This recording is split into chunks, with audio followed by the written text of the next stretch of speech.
Technical coaching class के YouTube channel पे आपका एक बार पुनः स्वागत है। मैं सुभाष जयपाल आपका एक बार पुनः स्वागत करता हूं। अपने दोस्तों इलेक्ट्रिशियन थ्योरी का जो क्रैश कोर्स स्टार्ट किया था, आज अपने उसकी नेक्स्ट क्लास स्टार्ट करेंगे। दोस्तों अपने जो टॉपिक पढ़ रहे थे वो पढ़ रहे थे जूल का नियम। किसका नियम पढ़ रहे दोस्तों? जूल का नियम। इसका जो नियम दिया गया था उसमें मैंने बात की थी सन 1841 में इस नियम को प्रतिपादित किया था। किस वैज्ञानिक ने किया था? जूल ने प्रतिपादित किया था। तो जूल का नियम किसके बारे में था? उष्मा के बारे में पढ़ा था अपने। किसके बारे में पढ़ा था? उष्मा के बारे में पढ़ा था। यानी जूल ने जो नियम दिया था उष्मा यानी किसके बारे में दिया था? हीट के बारे में दिया था। और वहां पे मैंने बात की थी किसी भी कंडक्टर में जो धारा फ्लो की जाती है तो उसमें जब धारा फ्लो करते हैं उसमें रेजिस्टेंस के कारण और धारा के कारण क्या पैदा होती है? हीट पैदा होती है। यानी कंडक्टर क्या होता है? आपका गर्म होता है। उसका मैं रीजन मैंने समझाया पिछली वीडियो के अंदर आपको। आज अपने इसके अंदर से कुछ इकाइयों को चेंजिंग करेंगे। यानी सबसे पहले मैंने बात की थी वहां पे, तो आपने पढ़ा था वहां पर कि 4.187 जूल प्रति कैलोरी होता है। यानी ये क्या कहना चाह रहा है? 4.187 जूल प्रति कैलोरी होता है। यानी ये क्या कहना चाहता है? एक कैलोरी इक्वल टू 4.187 जूल होते हैं। ये बात आपने दोस्तों वहां पे की थी। इसके बाद मैं अगर बात करता हूं तो अगर ये पूछ लेता है एक जूल में कितने कैलोरी होते हैं तो आप क्या लिखोगे? 1/4.187 कैलोरी होते हैं। यहां पे एक यूज करोगे तो इसमें आता है, इसके भाग में आ जाएगा। इसको जैसे जब हल किया जाता है एक जूल के अंदर 0.24 कैलोरी होते हैं। क्या होते हैं? कैलोरी। तो ये मैंने वहां पे बात की थी कि कैलोरी और जूल का क्या संबंध है, तो ये वहां पे पढ़ा। और इसमें आपने ये भी पढ़ा था कि 1 kilo calorie 1 kilo calorie equal to 4187 joule होते हैं। 4187 जूल होते हैं। आज अपने दोस्तों जो बात करेंगे तो उसमें अपने जो पढ़ने वाले टॉपिक में बात करता हूं मैं, तो उसमें क्या पढ़ेंगे? तो वहां पे पढ़ेंगे महत्वपूर्ण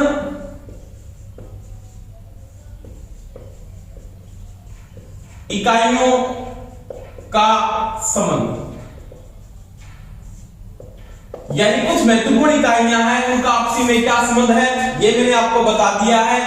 एक कैलोरी में 4.187 जूल होते हैं। एक जूल में इतने कैलोरी होते हैं। 1 किलो कैलोरी में 4187 जूल होते हैं। आगे मैं अगर इसमें बात करता हूं तो महत्वपूर्ण इकाइयों में अगर आप टॉपिक को पढ़ते हो तो उसके अंदर अगर आप बात करते हो यहां पे तो दोस्तों आपने पढ़ा होगा एचपी। यानी आप सबसे पहले किसकी बात करोगे? मैट्रिक प्रणाली में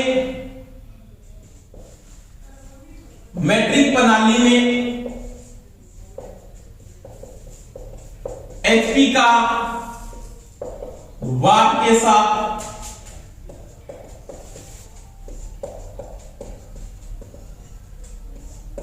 संबंध।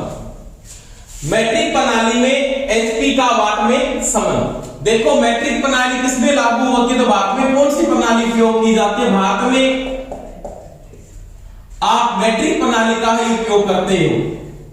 किस प्रणाली का उपयोग करते हो? मैट्रिक। और मैट्रिक को किसमें लिया जाता है? एमकेएस के अंदर लेके चलते हैं। किसके अंदर लेके चलते हैं दोस्तों? एमकेएस के अंदर। यानी मैट्रिक प्रणाली का जो उपयोग करके चलते हैं वो एमकेएस प्रणाली में लिया जाता है। तो मैंने यहां पे पढ़ा होगा आपने कि 1 HP equal to 75 kilogram metre प्रति सेकंड होता है। यानी कोई वस्तु को 75 किलोग्राम का वेट आप 1 मीटर पर विस्थापित करते हो एक सेकंड के समय के साथ, या उठाया जाता है उसको 75 किलो वेट को 1 मीटर की दूरी पर प्रति सेकंड के अंदर। तो ये जो वर्क हो रहा है ना, ये कौन सा वर्क हो रहा है, ये मैकेनिकल है, ये यांत्रिक वर्क है। और यांत्रिक में पूछ सकता आपको, ये पूछ सकता वो कि 1 एचपी में कितने किलोग्राम मीटर प्रति सेकंड होते हैं, तो 1 एचपी के अंदर 75 किलोग्राम मीटर प्रति सेकंड होते हैं। अब देखो दोस्तों, आपने पढ़ा होगा कि आपके पास आपको पता 1 किलो में 9.81 न्यूटन होते हैं। यानी मैं अगर बात करूं कि आपने क्या किया, किलो को न्यूटन में चेंज किया, क्योंकि बल की जो इकाई है वो न्यूटन होती है। बल की इकाई क्या है, वो न्यूटन है दोस्तों। अगर बल की इकाई न्यूटन है तो किलो को मैं जैसे न्यूटन में चेंज करता हूं तो मैं ये लिख सकता हूं 1 HP equal to 75 into 9.81 newton metre प्रति सेकंड, न्यूटन मीटर प्रति सेकंड। अब देखो, अब इसको जब गुणा करते हो आप तो आपके पास 1 एचपी इक्वल टू क्या वैल्यू आती है, तो वो आती है 735.5 न्यूटन मीटर प्रति सेकंड भी होता है। अब आपने दोस्तों ये भी पढ़ा है 1 न्यूटन मीटर प्रति सेकंड बराबर क्या होता है, 1 जूल होता है। क्या होता है, 1 जूल होता है। अब मैं इसको ये भी लिख सकता हूं 1 एचपी बराबर 735.5 जूल प्रति सेकंड। अब आपने ये भी पढ़ा के P इक्वल टू के पिछली वीडियो पढ़ाया, W बटा में क्या होता है दोस्तों, T होता है। अब देखो ये जो P है ना, ये आप किस में लेके चलते हो, अगर पावर आपने वाट में ली है ना, वाट बराबर क्या लिख सकते हो आप, कार्य किस में आएगा दोस्तों, जूल में, इसमें किस में आएगा, प्रति सेकंड में। यानी 1 वाट बराबर 1 जूल प्रति सेकंड भी होता है। और मैंने अब आप पे बात भी की थी, शक्ति का जो ऐसा ही मात्रक कोई पूछ लेता है क्या होता है, जूल प्रति सेकंड होता है, परंतु इसका वैद्युतिक मात्रक क्या है, तो वो दोस्तों क्या है, वो वाट है। ये चीज का ध्यान रखना, ऐसा ही वो पूछ रहा है तो जूल प्रति सेकंड होता है, 1 जूल प्रति सेकंड बराबर 1 वाट होता है। इलेक्ट्रिकल में शक्ति का मात्रक है, पावर का मात्रक क्या है, तो वो क्या है दोस्तों, वाट है। अब मैं इसको ये लिख सकता हूं इलेक्ट्रिकल के अंदर 1 एचपी इक्वल टू 735.5 वाट। इसका मतलब 1 एचपी में 735.5 क्या होते हैं, वाट होते हैं, जो आप इलेक्ट्रिकल में क्या करते हैं दोस्तों, यूज करते हैं। अब अगर आप बात करो कि आपने ये भी पढ़ा है 1 किलोवाट,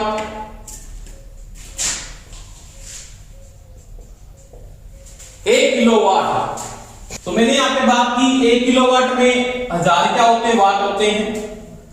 आपको वो ये भी पूछ सकता है 1 किलोवाट में कितने एचपी होते हैं, 1 किलोवाट में कितने एचपी होते हैं, तो क्या लिखोगे, 1000 बटा में 735.5, तो क्या आएगा, 1 किलोवाट इक्वल टू 1.36 एचपी होते हैं।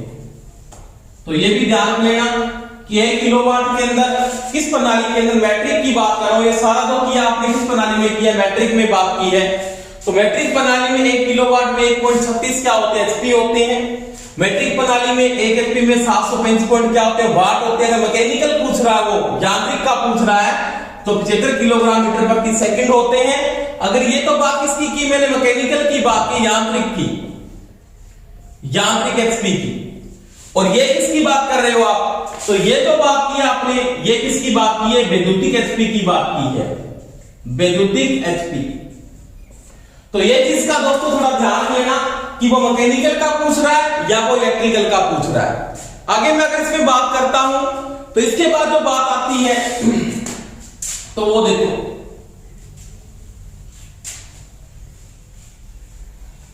ये आपने किसका पढ़ा, मैट्रिक का पढ़ा। इसके बाद अपने बात करेंगे, वो किसकी बात करेंगे, वो करेंगे ब्रिटिश प्रणाली, यानी ब्रिटिश प्रणाली में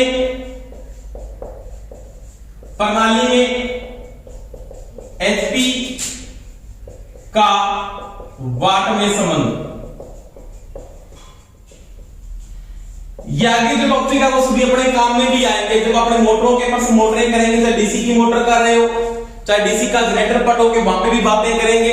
और अपने जैसे भी पढ़ेंगे अल्टरनेटर पढ़ेंगे, तो वहां पे अपने पास एचपी का बहुत बड़ा इंपॉर्टेंट होगा। तो वही बात है, ब्रिटिश प्रणाली का मतलब होता है ये किसमें यूज होती है, ये होती है एफपीएस में। कौन सी प्रणाली है? एफपीएस प्रणाली है, फुट पौंड सेकंड।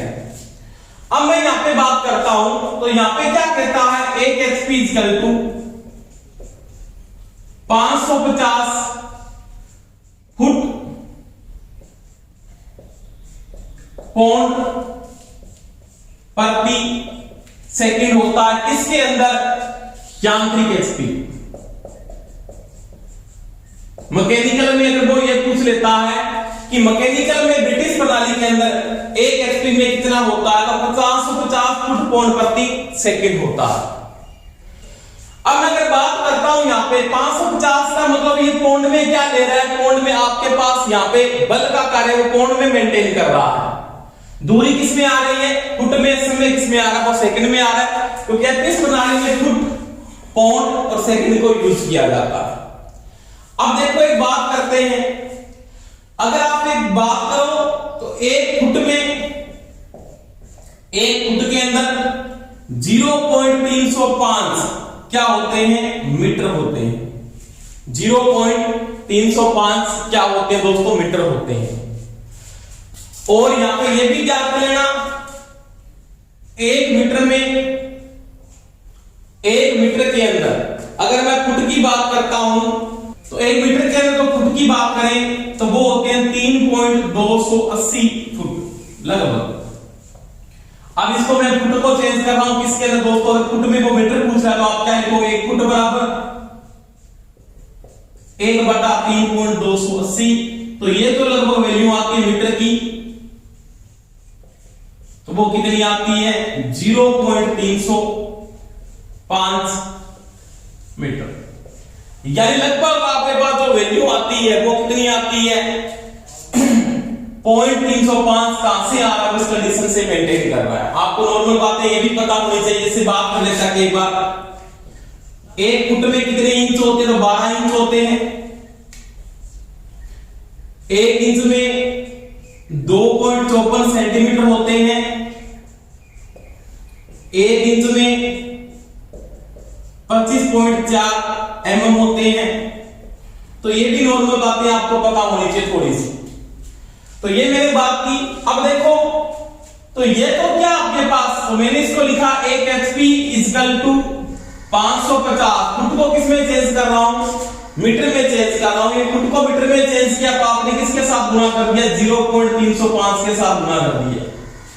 अब पौंड को चेंज करना है, आपको ध्यान होना चाहिए एक पौंड के अंदर 0.4536 क्या होते हैं दोस्तों, किलोग्राम होते हैं। एक पौंड के अंदर 0.4536 क्या होते हैं, किलोग्राम होते हैं। तो यहां पे लिखोगे 0.4536 किलोग्राम। तो अब ये हो गया किलोग्राम, पौंड किस में कन्वर्ट हो गया, किलोग्राम में कन्वर्ट हो गया, फुट किस में कन्वर्ट हो गया, मीटर में प्रति क्या आ जाएगा दोस्तों, सेकंड। अब इसको मैं चेंज करता हूं बाद में, एक HP equal to 550 into 0.305 into 0.4536। अब 45-36 किलोग्राम का आपको क्या बनाने हैं, न्यूटन बनाने हैं। तो मैंने बात की थी 1 किलो में 9.81 न्यूटन होते हैं। 1 किलो में 9.81 न्यूटन होते हैं। तो यहां पे लिख दोगे 9.81। अब बन जाएगा न्यूटन मीटर प्रति सेकंड। जब इसको हल करते हो तो एक एचपी बराबर जो वैल्यू आती है वो आती है लगभग 746 क्या आ जाता है, न्यूटन मीटर प्रति सेकंड। अब वही बात है, न्यूटन मीटर प्रति सेकंड बराबर क्या होता है, एक जूल होता है, जो आपने पढ़ा। एक एचपी बराबर 746 जूल प्रति सेकंड, और एक जूल प्रति सेकंड बराबर दोस्तों क्या होता है, वाट होता है। इसका मतलब 746 क्या होते हैं, वाट होते हैं। तो एक एचपी में अगर ब्रिटिश प्रणाली में बात करता हूं, इलेक्ट्रिकल पावर कितनी होती है एक एचपी के अंदर ब्रिटिश प्रणाली में, तो ये ब्रिटिश प्रणाली में एक एचपी में ब्रिटिश वैद्युतिक,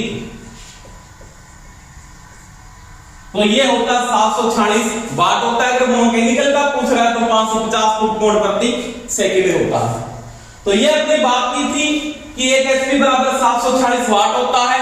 अगर वो ब्रिटिश की बात कर रहा है विद्युतिक में तो 746 लिखोगे, अगर मैट्रिक की बात कर रहा है तो 723 पॉइंट क्या होगा 5 होगा, अगर वो मैकेनिकल पूछ रहा है तो 550 पौंड प्रति सेकंड होता है। कहां से आता है वो आपके समझ में आती होगी बात। तो ये मैंने दोनों एचपी को खोल के बताया किस प्रकार से दोनों को हल करते हैं। इसके बाद में अगर बात करूं यहां पे, तो यहां पे आप ये भी देख सकते हो कि 1 किलोवाट में मैंने बात की थी 1000 क्या होते हैं 200 वाट होते हैं। अब पूछ लेता है 1 किलोवाट में कितनी एचपी होती है, कौन सी ब्रिटिश, किसकी बात कर रहा है, ब्रिटिश की बात कर रहा है, कितनी ब्रिटिश एचपी होती है। तो आप कुछ नहीं करना, 1000 बटा में 746, क्योंकि आपको पता है एक एचपी में 746 क्या होते हैं वाट होते हैं। एक वाट में कितनी एचपी होती है वो कन्वर्ट हो जाएगा, तो ये बाद में आ जाता है। तो 1 किलोवाट इक्वल टू क्या आता है, फिर आता है 1.34 एचपी। तो ये भी यहां से आता है। आपको पूछ सकता है ब्रिटिश प्रणाली में 1 किलोवाट में कितने एचपी होते हैं, तो 1 पॉइंट क्या होते हैं 234 होते हैं। तो ये मैंने बात की ब्रिटिश और मैट्रिक की बात की।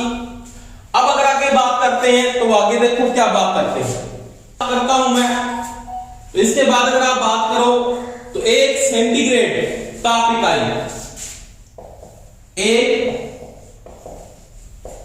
सेंटीग्रेड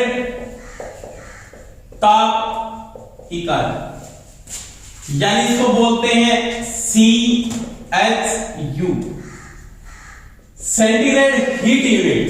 सेंटीग्रेड क्या होती है, हीट यूनिट होती है। और एक सेंटीग्रेड हीट यूनिट में 453.6 कैलोरी होते हैं।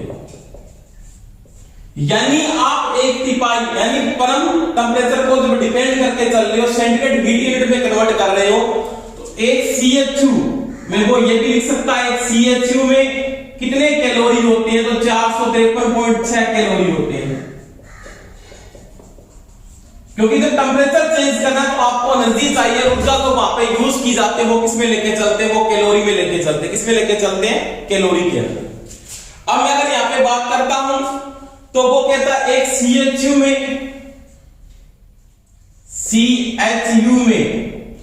कितने जूल होते हैं मान लिया, तो आप क्या लिखोगे 4.536 इंटू में आपको पता है एक कैलोरी में आपने पढ़ा था 4.187 क्या होते हैं, जूल होते हैं। तो आप उससे इसको क्या कर दो, गुणा कर दो 4.187। तो लगभग जो वैल्यू आती है आपके पास CHU में जूल की, तो वो लगभग हल करने के बाद वैल्यू आएगी वो लगभग क्या होती है 1900 जूल होती है। तो ये चीज का भी ध्यान रख लेना। एक सेंटीग्रेड ताप इकाई बराबर कितने कैलोरी होते हैं वो आपने पढ़ा, कितने जूल होते हैं वो भी आपने पढ़ा। यानी आपने 1 डिग्री सेंटीग्रेड जब चेंज किया है टेम्परेचर को, तो उसके लिए आपको कितनी एनर्जी चाहिए, जो हीटिंग एनर्जी चाहिए वो 453.6 कैलोरी चाहिए या 1900 जूल होना चाहिए। अब इसके बाद मैं बात करता हूं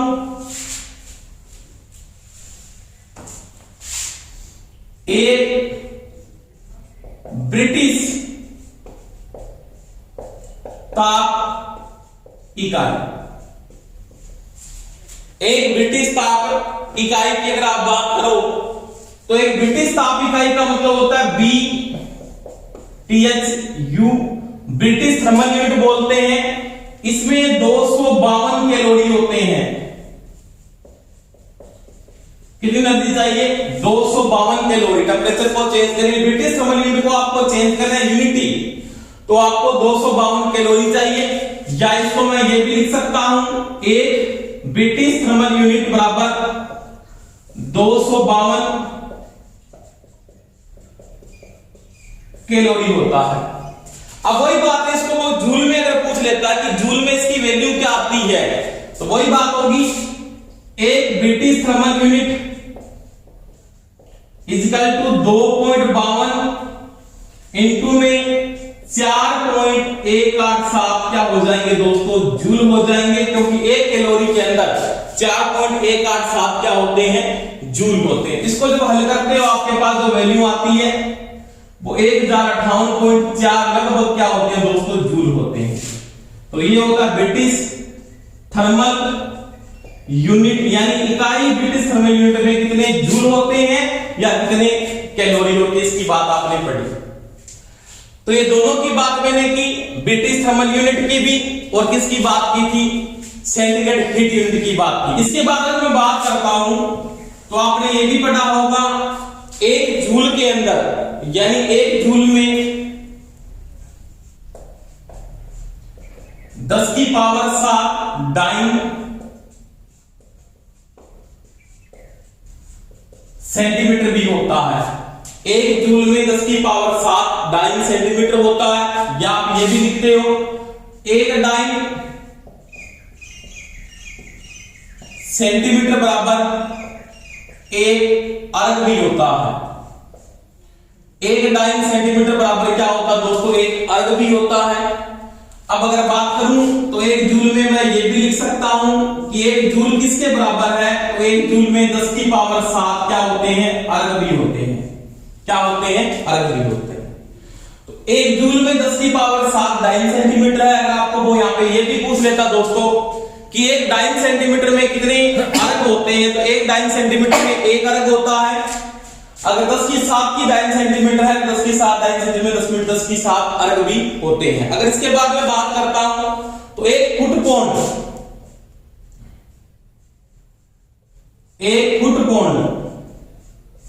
एफपीएस की बात करते हैं। एक फुट पौंड के अंदर 1.358 क्या होते हैं, वाट होते हैं।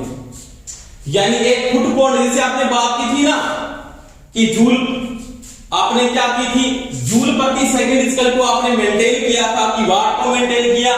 एक फुट पौंड में 1.358 वाट सेकंड होते हैं। क्या होते हैं, वाट सेकंड होते हैं। अगर अब आपको वो यहां पे पूछ लेता है कि इसमें कितने केडब्ल्यूएच होंगे, तो वही बात आप इसको केडब्ल्यूएच में कन्वर्ट कर देंगे, तो क्या लिखेंगे, एक फुट पौंड में क्या पूछ रहा है, केडब्ल्यूएच किलोवाट घंटा कितने होते, तो आप क्या लिखोगे, 1.358 बटा में किलोवाट के लिए आप लगाओगे इसके लिए 1000, सेकंड में साथ में घंटे चेंज करें, इसका मतलब 3600। अब इसको जब हल करोगे तो आपके पास जो वैल्यू आती है एक फुट पौंड बराबर, वो आपके 3.77 इंटू 10 की पावर -7 KWH। यानी एक फुट पौंड के अंदर कितने KWH होते, तो वो इतने होते हैं। अगर वो वाट सेकंड पूछ रहा है तो वाट सेकंड कितने होते हैं आपके पास, इतने जो मेंटेन करके चलता है। तो ये मैंने बात की डाइन सेंटीमीटर की बात की और वाट सेकंड के साथ फुट पौंड का संबंध आपको बताया। इसके बाद अगर बातें करेंगे और इकाइयों की जो काम में आने वाली उसको भी पढ़ेंगे। इसके बाद देखो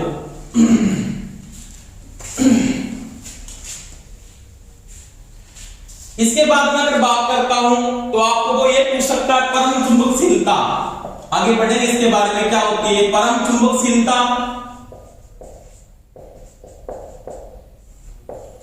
या इसको क्या बोलते हैं दोस्तों आप, मुक्त अंतराल की चुंबकशीलता। मुक्त अंतराल की चुंबकशीलता, यानी आपको प्रश्न में सीधा पूछेगा परम चुंबकशीलता का मान कितना होता है, या पूछ लेता है मुक्त अंतराल की चुंबकशीलता का मान कितना होता है, कि मुक्त अंतराल की चुंबकशीलता या परम चुंबकशीलता का मान कितना है। इसको किससे लिखते हैं, तो वो ध्यान देना μ0 से लिखा जाता है। यानी मुक्त अंतराल की चुंबकशीलता या निर्वात की जो चुंबकशीलता को लिखा जाता है वो किससे लिखा जाता है, वो μ0 से लिखते हैं। और इसका जो मान अगर आप नोट करोगे तो इसका जो मान होता है वो होता है 4 पाई इंटू 10 की पावर -7 हेनरी प्रति मीटर। हेनरी प्रति मीटर यानी क्या कहता है ये, कि आपके पास परम चुंबकशीलता या मुक्त अंतराल की चुंबकशीलता का मान कितना होता है, तो उसको लिख सकता है 4 पाई इंटू 10 की पावर माइनस 7 हेनरी प्रति मीटर, या इसको ये भी लिख सकता है, पाई का मान यहाँ पे पुटअप कर सकता है, यानी 4 इंटू 22/7 इंटू में 10 की पावर माइनस 7 हेनरी प्रति मीटर। ये याद रखना है, आगे अपने बात करेंगे मुक्त अंतराल की चुंबकशीलता फिक्स वैल्यू है ये आपका कांस्टेंट, यानी इसको आधार लिया गया है। अब इसको जब आप हल करते हैं, इसको मैं ये भी लिख सकता हूं 88/7 इंटू 10 की पावर माइनस 7 हेनरी प्रति मीटर भी होता है। तो ये ऑप्शन वो आपको दे सकता है, ये ऑप्शन को ज्यादा देके चलता है, किसके साथ मेंटेन करता है। अब इसके बाद अगर आप बात करते हो तो आप क्या लिखते हो, परम विद्युतशीलता, परम विद्युतशीलता या मुक्त अंतराल की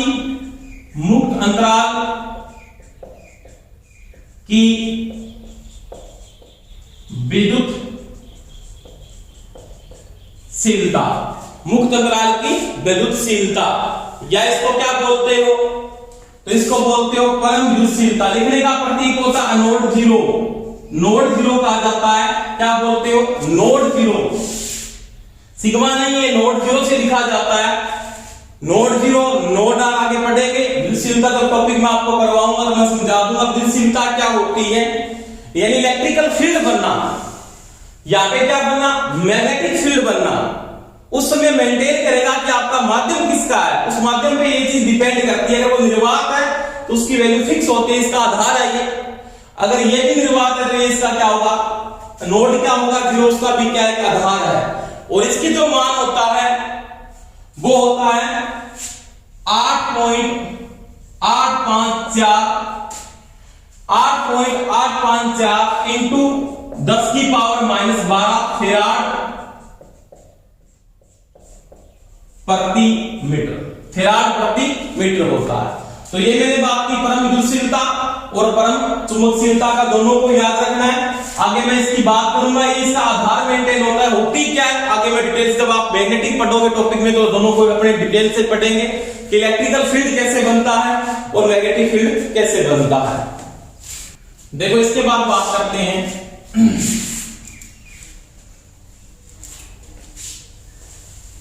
जैसे आपको कोई भी ये भी पूछ सकता है ना कि एक आपके पास दोस्तों क्या किलोवाट है, यानी मैं किसकी बात कर रहा हूं, 1 किलोवाट।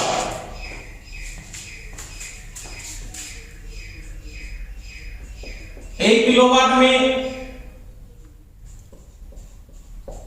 1000 क्या होते हैं दोस्तों, वाट होते हैं। पर वाट को यहां पे कांस्टेंट ले सकता हूं, इस प्रकार से वो ये भी पूछ सकता है, यहां पे किलो ओम लिखा हो सकता है, किलो वाट हो सकता है, एक ही बात है। 1 किलोवाट में 1000 वाट होते हैं, किलो में कितने ओम होते हैं, 1000 ओम होते हैं। 1 किलो एम्पीयर में एम्पीयर कितने होते हैं, 1000 एम्पीयर होते हैं। उसी प्रकार 1 मेगावाट, वाट में 10 की पावर 6 वाट होते हैं, 1 मेगावाट में 10 की पावर 6 वाट होते हैं। उसके बाद आती है बात 1 गीगावाट,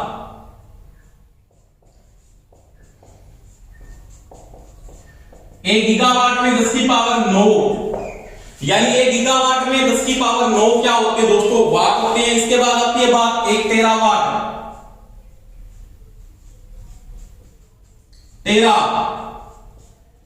10 की पावर 12 वाट होते हैं। इन सभी का जो डिफरेंस आ रहा है ना, इनका ऐसे वो 10 की 3 का डिफरेंस है सभी के बीच में, ये देखो 10 की 3 का डिफरेंस आएगा।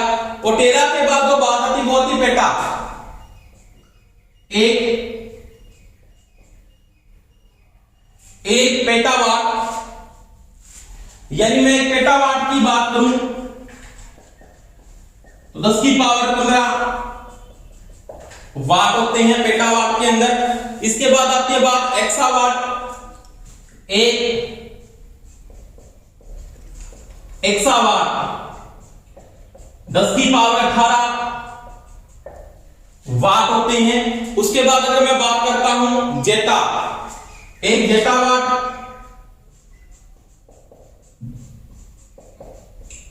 10 की पावर 21 वाट होंगे, यानी 1 जेटावाट में 10 की पावर 21 वाट होते हैं। और उसके बाद बात आती है एक आयोटा वाट। आयोटा वाट में 10 की पावर 24 वाट होती है। अब इन सभी का जो डिफरेंस है ना वो 10 की 3 का डिफरेंस है दोनों के मध्य में। पहले है किलो, मेगा, गीगा, टेरा, पेटा, एक्सा, जेटा और आयोटा। तो ये जो डिफरेंस चलता है प्रत्येक के बीच में 10 की 3 का डिफरेंस है। अब यहां पे एक चीज का ये भी ध्यान रख लेना, एक मिलियन, मिली अलग होता है, मिलियन अलग होता है। एक मिलियन में एक मेगा ओम होता है। एक मिलियन वाट में जैसे मैं बात करूं, वाट लेके चल रहा हूं तो एक मिलियन वाट में एक मेगावाट होता है, ये भी ध्यान रखना। एक मिलियन वाट में एक मेगावाट भी होता है। नॉर्मल जो इकाइयां आती है वो लगभग मेगा और किलो तक आती है। उसके बाद भी पूछ सकता है, गीगा का पूछ ले, टेरा का पूछ ले, तो आपको पता होना चाहिए। इसके बाद अगर मैं बात करूं, इसको छोटी इकाई में कन्वर्ट करना है। जैसे 1 मिलीवाट बराबर 10 की पावर -3 वाट होते हैं। इसके बाद मैं बात करूं एक माइक्रोवाट, एक माइक्रोवाट 10 की पावर -6 वाट होते हैं। एक नैनोवाट 10 की पावर -9 वाट होते हैं। नैनो के बाद आते हैं पिको, एक पिकोवाट 10 की पावर -12 वाट होते हैं। यानी एक पिकोवाट में 10 की पावर -12 क्या होते हैं, वाट होते हैं। उसके बाद के फेक्टोवाट, एक फेक्टोवाट 10 की पावर -15 वाट। ये बढ़ते क्रम में थे, घटते क्रम में आ रही वैल्यू आपके पास, क्योंकि आपको पूछ लेता है। तो ये तो छोटा है, इससे छोटा क्या है, ये इससे छोटा, ये इससे छोटा है, ये इससे छोटा है। इसको मैं आगे लिख दूंगा, कन्वर्टिंग में लिख सकते हो आप। उसके बाद बात आती है एटोवाट, एक एटोवाट 10 की पावर -18 क्या होते हैं, वाट होते हैं। इसके बाद बात आती है जेप्टोवाट, एक जेप्टोवाट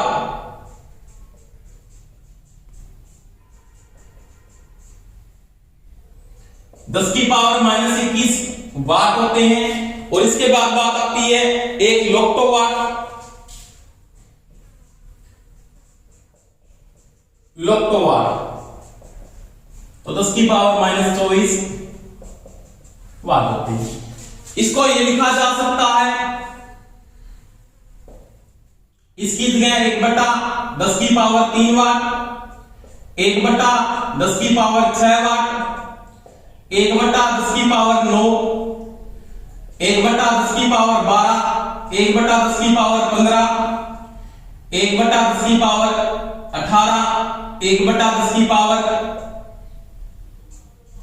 21 और 1/10 की पावर 24। माइनस में सभी 24, तो ये माइनस में कब कन्वर्ट हो रहा है कि सारी के सारे किसमें आ रहे, भाग में आ रहे हैं।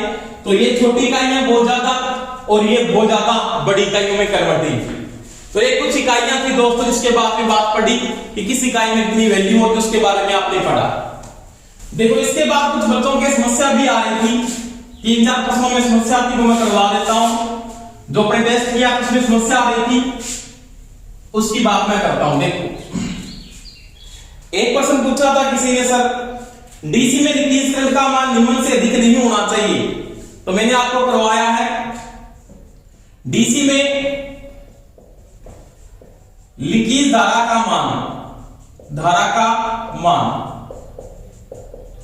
इसका मान होता है 1/2000 एम्पियर, या तो मिली एम्पियर में कन्वर्ट करोगे तो 1/2000 इंटू में 1000 यानी 0.5 मिली एम्पियर। तो इसके अंदर ऑप्शन दिया हुआ था, इसके अंदर जो ऑप्शन दिया हुआ था 1/5000 ये ऑप्शन था। बी ऑप्शन सही है आपका, बी ऑप्शन में दिया हुआ था ये 1/2000 एम्पियर। परंतु सी ऑप्शन में यह भी दिया हुआ था 0.5 मिली एम्पियर, इसका मतलब बी और सी दोनों, तो उसका लास्ट ऑप्शन सही था, बी व सी दोनों। ये आपको ध्यान रखना है। ये ऑप्शन भी दे दिया उसने, ये ऑप्शन दे दिया, इसका मतलब ये ऑप्शन क्या था, राइट था। इसके बाद एक क्वेश्चन और था 15 नंबर क्वेश्चन, उसकी बात करता हूं। उसमें क्या पूछा था, 240 वोल्ट लाइन पर दो 120 वोल्ट वाले बल्ब श्रृंखला क्रम में जुड़े हैं, एक बल्ब 60 वाट का है। ये प्रश्न था, 15 नंबर प्रश्न की बात कर रहा हूं। एक प्रश्न 60 वाट का था, दूसरा 100 वाट का था, और सप्लाई वोल्टेज का मान, दोनों की सप्लाई वोल्टेज का मान, इसका भी 120 वोल्ट था, इसका भी 120 वोल्टेज था,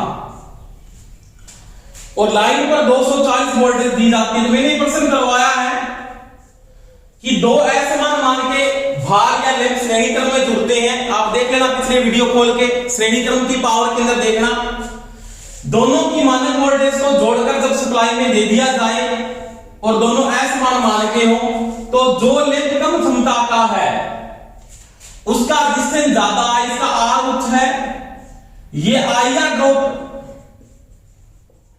अपनी मानक वोल्टेज, मानक का मतलब 120 से भी क्या करेगा, ज्यादा करेगा, जिसके कारण ये लैंप क्या हो जाएगा दोस्तों, फ्यूज हो जाता है। क्या हो जाता है, फ्यूज। इसने ऑप्शन पहले में दिया था बल्ब L1 L2 से ज्यादा चमकीला जलेगा, बल्ब L1 L2 तुलना में अधिक चमकीला जलेगा, दोनों बल्ब नहीं चमकेंगे, दोनों बल्बों का प्रकाश, इसका सी ऑप्शन राइट आएगा, क्योंकि जब ये फ्यूज होगा तो इसका मतलब ये तो फ्यूज हो गए, जलेगा ही नहीं, इसके साथ ये भी नहीं जलेगा, तो सी ऑप्शन आपका क्या था, राइट था। इसके बाद का एक ऑप्शन प्रश्न और था, तापमान को प्रदर्शित करते हैं। तो मैंने आपको समझाया है तापमान का जो मात्रक होता है प्रति डिग्री सेंटीग्रेड होता है। ऑप्शन में ये दिया नहीं था, उसने ये दे रखा था ओम बटा ओम, ये बड़ी लाइन थी, उसके अंदर पूरा लिखने में कंफ्यूजन, थोड़ा सा गलत लिख दिया टाइपिंग के समय। ये बड़ी लाइन है, डिग्री क्या है, सेंटीग्रेड। तो ये ऑप्शन बिल्कुल उसका क्या था, राइट था। ओम बटा ओम, बड़ी लाइन, इसका मतलब इसको ऐसे लिखा जा सकता है, ओम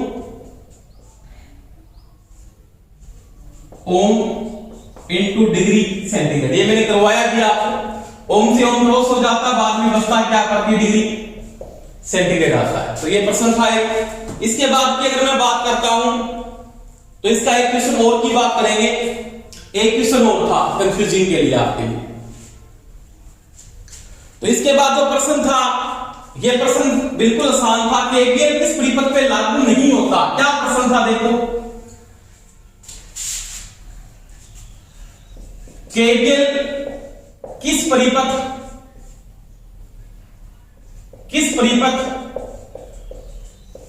पर लागू नहीं होता। इसने ये नहीं पूछा लागू होता है, नहीं होता। पहला ऑप्शन दिया था सीरीज, दूसरा दिया था समांतर परिपथ,